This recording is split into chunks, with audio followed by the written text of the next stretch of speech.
நம்ம தம்பி விஜயகுமார் வேல்முருகன் இந்த தேர்தல் பிரச்சாரங்களை பார்த்து பார்த்து சளிப்படைஞ்சிட்டாராம். அதனால் ஈரானோட மல்லு கட்டி சளிப்படைஞ்சிட்ட நம்ம டொனால்ட் ட்ரம்ப்பை அழைச்சிட்டு நேராக கிளம்பிட்டு இருக்காரு. எங்கன்னு கேட்குறீங்களா? எப்ஸ்டீன் தீவு கிடையாது. தம்பி ரொம்ப நல்ல பையன்.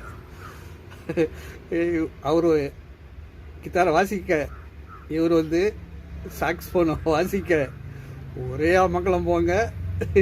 மியூசிக் தான் நமக்கு கேட்க மாட்டேங்குது. முடிஞ்ச அளவு ட்ரை பண்ணுறேன் மியூசிக் கொடுக்கறது. பாருங்க, இது பாருங்களேன், செம்ம ஜோக்கு, கொஞ்சம் ஜாலியாக இருக்கலாமே.